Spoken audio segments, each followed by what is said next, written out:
First they wanted to discuss the SAT optional and if they chose that. SAT optional colleges boost SAT averages, which can hurt student chances of getting admitted. Matthew Jays from what the SAT optional colleges don't tell you says that some critics suggested that schools that made the SAT optional might see that as a way to improve their ranks.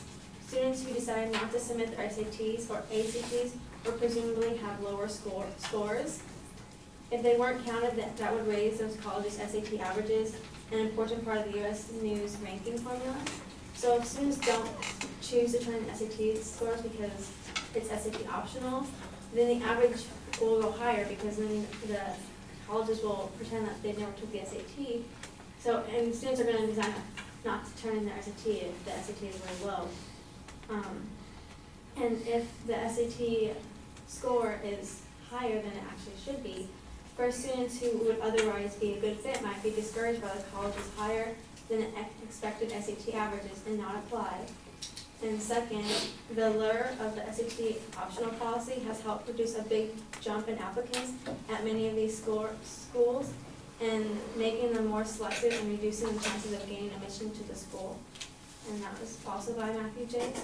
So if the SAT is higher, more students are going to apply to it if it's a really good school.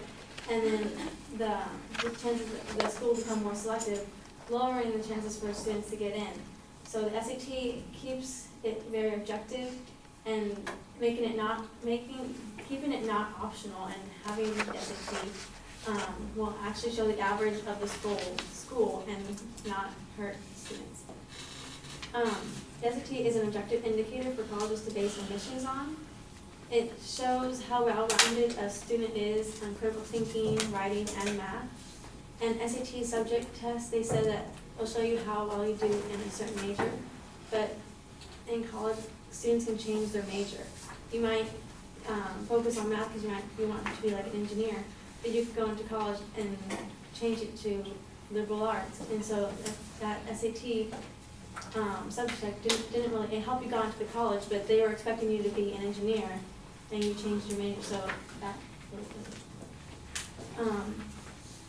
The SAT shows more of a student's ability than subject tests. Everyone needs to know how to critical think and write and do math, no matter what major you're in. If you're not, they want students who are well-rounded in every subject, not just the one that they're focusing on, because even in your own major, you still have to know how to do math. And architecture, I still need to know how to write for speeches that I have to do. Abolishing the SAT will put more emphasis on high school grades, which is not fair to students who are taking harder classes compared to students who are taking easier classes and they have higher grades, but they actually are pushing themselves to take harder classes but get B's instead of students who have 4.0 average but take easier classes. And finally, the SAT score is not the only thing considered in the admissions process, so there's no reason to abolish it. Other things are considered: extracurricular activities, your grades, but so it's not like the colleges only look at the SAT score, and if you have a totally bad score, then you're definitely not going to get in.